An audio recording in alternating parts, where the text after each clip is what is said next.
আপনি কি জানেন ক্যামেরা, চশমা, টেলিস্কোপ এবং আধুনিক অপটিক্স বিজ্ঞানের ভিত্তি যার হাতে গড়ে উঠেছে তিনি একজন মুসলিম বিজ্ঞানী। তিনি হলেন আবু আলী আল হাসান ইবনে আল হাইসাম, যাকে বলা হয় ফাদার অব অপটিক্স, অর্থাৎ অপটিক্সের জনক, অর্থাৎ আলোক বিজ্ঞানের জনক। তার যুগান্তকারী গবেষণার মাধ্যমেই আজকের লাইট ও ভিশন সায়েন্স বিকশিত হয়েছে।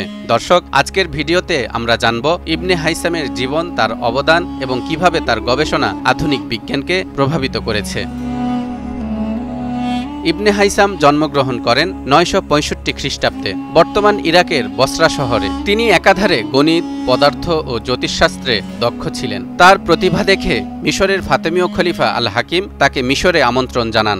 সেখানে তিনি নীল নদে বাঁধ নির্মাণের পরিকল্পনা করেন, কিন্তু যখন প্রকল্প বাস্তবায়ন সম্ভব হয়নি তখন তিনি গবেষণার দিকে মনোনিবেশ করেন। এ সময় তিনি তার বিখ্যাত গবেষণা কিতাব আল মানাজির, দ্য বুক অব অপটিক্স লিখেন, যা বিজ্ঞানের ইতিহাসে এক বিপ্লব ঘটায়।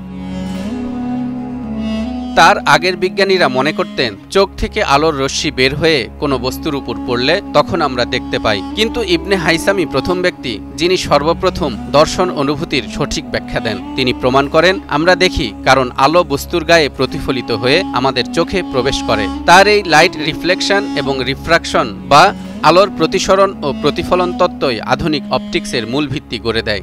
ইবনে হাইসাম আরও ব্যাখ্যা করেন আমাদের চোখের গঠন কিভাবে কাজ করে, লেন্স কিভাবে আলোর রশ্মিকে পরিবর্তন করে এবং ক্যামেরার কার্যপ্রণালীর মূলনীতি। এ কারণেই তাকে বলা হয় ফাদার অব ক্যামেরা অবস্কুরা। এটি একটি প্রাচীন প্রক্রিয়া বা যন্ত্র যা সিগন্যাল বা ইমেজকে একটি ছোট গর্ত অথবা লেন্স দিয়ে একটি অন্ধকার কক্ষে বা বাক্সে প্রজেক্ট করে। এর মাধ্যমে বাইরের দৃশ্য কক্ষের ভিতরে উল্টোভাবে এবং প্রতিফলিত অবস্থায় দৃশ্যমান হয়। ধারণাটি প্রাথমিকভাবে আলোকবিদ্যার সঙ্গে সম্পর্কিত এবং এটি আধুনিক ক্যামেরার মূল ভিত্তি ছিল। এমনকি একে পিনহোল ক্যামেরাও বলা যেতে পারে, যার সফল প্রয়োগ করেন ইবনে হাইসাম।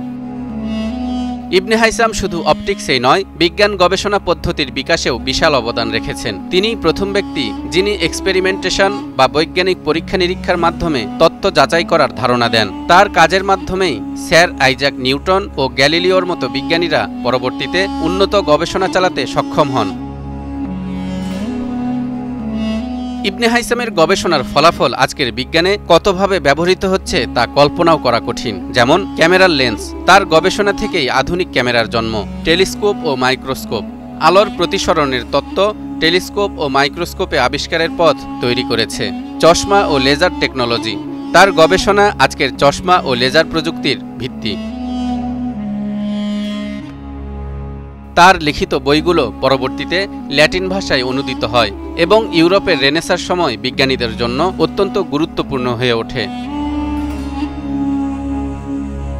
ইবনে হাইসামের মতো মুসলিম বিজ্ঞানীরা গবেষণা করার অনুপ্রেরণা পেয়েছিলেন কোরআন থেকেই। মহান আল্লাহ বলেন, কুল হাল ইয়াস্তাউিল আ'মা ওয়াল বাসীর আফালা তাতাফাক্কারুন।